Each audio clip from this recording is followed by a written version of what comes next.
जय हिंद दोस्तों। तो आज हम देखने वाले हैं एक्सरसाइज 12.1 का क्वेश्चन नंबर 4। तो इसमें क्या कहा गया है कि क्यूबिकल ब्लॉक है। एक क्यूबिकल ब्लॉक है जिसका साइड दिया हुआ है 7 सेंटीमीटर और सरमाउंटेड बाय हेमिस्फीयर है। सरमाउंटेड वर्ड का मतलब है कि वो उसके ऊपर रखा हुआ है, जो क्यूबिकल ब्लॉक है उसके ऊपर रखा हुआ है हेमिस्फीयर। ठीक है, what is the greatest diameter of hemisphere can have. तो ये कहा गया है कि ये जो हेमिस्फीयर है इसका ग्रेटेस्ट मैक्सिमम डायमीटर कितना हो सकता है। Find the surface area of the solid. तो अब देखेंगे। अब अगर सरमाउंटेड बोला है, सरमाउंटेड का मतलब है कि शेप को पूरा कवर कर सकता है।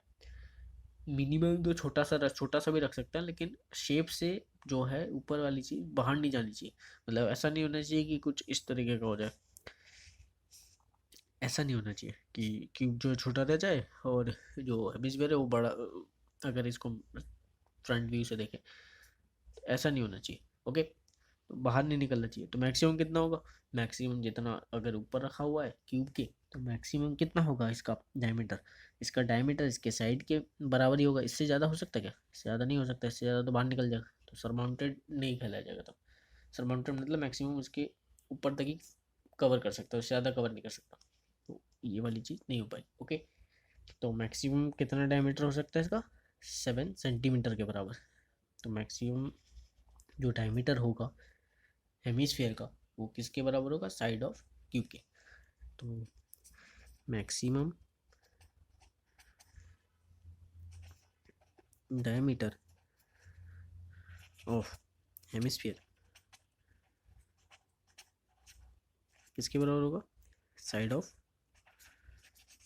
क्यूब के। क्यूब के साइड के बराबर, यस, एज के बराबर। ओके, तो इसका मतलब हो गया किसके बराबर? 7 सेंटीमीटर होगा मैक्सिमम डायमीटर ऑफ हेमिस्फीयर। अब हमें निकालने को बोला है कि इसका सरफेस एरिया निकालो। जब भी सरफेस एरिया पूछे, आप ये विजुलाइज करिए कि ये अगर शेप आपके पास है तो आप इसमें क्या क्या चीज़ें टच कर सकते हैं। जैसे अगर ये मेरे पास है या फिर आपके पास है, आप इमेजिन करिए, तो आप इसका ये जो क्यूब है इसका पूरा एरिया टच कर सकते हैं। ये ऊपर से बंद हो गया। मान लीजिए थोड़ी देर के लिए कि हेमिस्फीयर नहीं है, सिर्फ क्यूब है। तो अगर सिर्फ क्यूब है तो अगर मैं टोटल सरफेस एरिया अगर इसका मैं निकालना चाहूँ, इस अगर सरफेस एरिया बोला है तो टोटल सरफेस एरिया ही होता है उसका मतलब। तो टोटल सरफेस एरिया अगर इस शेप का निकालना चाहूँ या इस 3D फिगर का निकालना चाहूँ, तो मान लीजिए थोड़ी देर के लिए हेमिस्फेयर है नहीं। हेमिस्फेयर नहीं है तो पूरा हम क्यूब का जैसे पूरे क्यूब को टच कर सकते हैं। तो total surface area of cube तो आएगा। अब क्या करा मैंने, इस हेमिस्फेयर को ऊपर से लेकर के रख दिया। अब जैसे ही मैंने इसको रखा, अब मान लीजिए रख चुका है। अब इसके और एक्स्ट्रा चीज़ आप क्या है टच कर सकते हैं? आप इसका हेमिस्फेयर का क्या क्या टच कर सकते हैं? आप क्या इसका बेस टच कर सकते हैं? नहीं, बेस तो इसके ऊपर रख चुका है। अब बेस तो इसके ऊपर रख दिया, अब ये तो बिल्कुल फिक्स हो चुका है। अब आप इसमें बेस में कैसे हाथ लगाएंगे? बेस में हाथ लगा नहीं सकते। अब ऊपर ऊपर से इस वाले एरिया को, इस वाले एरिया को टच कर सकते हैं। तो आप मेनली क्या टच कर सकते हैं?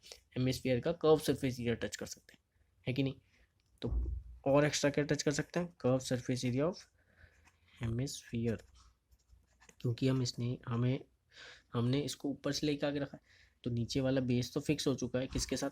इसके ऊपर वाले फेस के साथ, क्यूब के ऊपर वाले फेस के साथ। तो बेस को तो टच नहीं कर पाएंगे, तो बेस इंक्लूड नहीं होगा।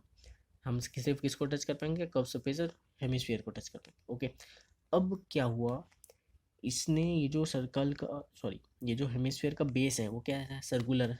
अब उस वो फिक्स हो चुका है ये जो क्यूब है इसके ऊपर वाले फेस के साथ। तो जो फिक्स हुआ है वो वाला एरिया अभी तो हम छू नहीं सकते। पहले क्या था, पहले तो मैं इसके, अगर मैं ऊपर वाला साइड की बात करूँ तो पहले ऊपर वाला पूरा टच कर पा रहा था मैं।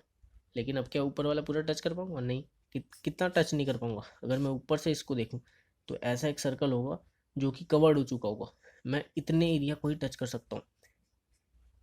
ये जो हेमिस्फीयर रख चुका है उतने एरिया को मैं टच ही नहीं कर पाऊंगा। तो ये हेमिस्फीयर जो रखा गया है, ये उसका बेस कैसा है? इसका जो बेस है किसका, हेमिस्फीयर का, वो कैसा है? सर्कुलर। सर्कुलर है। और सर्कुलर का एरिया क्या होता है? पाई आर स्क्वायर। तो पाई आर स्क्वायर वाला जो एरिया है उसको मैं अब टच नहीं कर पाऊंगा, क्योंकि ऊपर से लेकर के मैंने इसको रख दिया, वो तो फिक्स हो गया।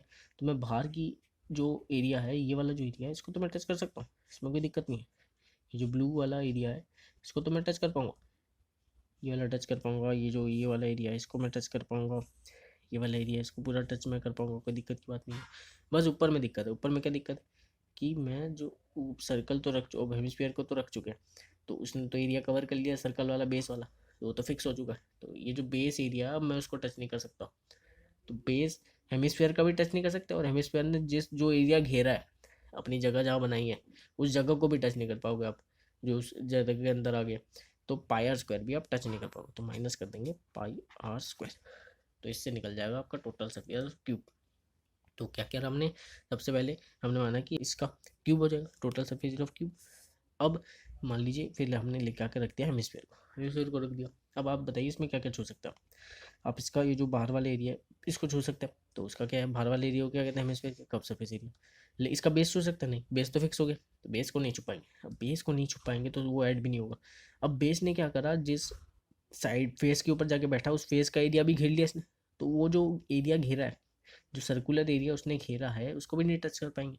तो वो वाला एरिया में तो माइनस करना पड़ेगा। हमने टोटल सरफेस एरिया क्यूब में तो उसको इंक्लूड कर लिया था, तो उसको भी इसलिए माइनस कर लिया गया। तो माइनस पाई आर स्क्वायर, ठीक है। जो एरिया है, area covered by circular base of hemisphere, तो इसको भी हम टच नहीं कर देंगे। तो टोटल सरफेस एरिया इस पूरे शेप का क्या होगा, total surface of cube plus curve surface of hemisphere minus pi r square. तो इसको फिर आप सॉल्व कर लेंगे तो आपका आंसर आ जाएगा। तो इसको आप सॉल्व कर लेते। Total surface area of cube हमें पता क्या होता है, 6 × ए स्क्वायर एक फेस का और 6 फेस होता है, into 6 a square plus curve surface area of hemisphere क्या होता है, curve surface area of hemisphere अपना होता है 2 पाई आर स्क्वायर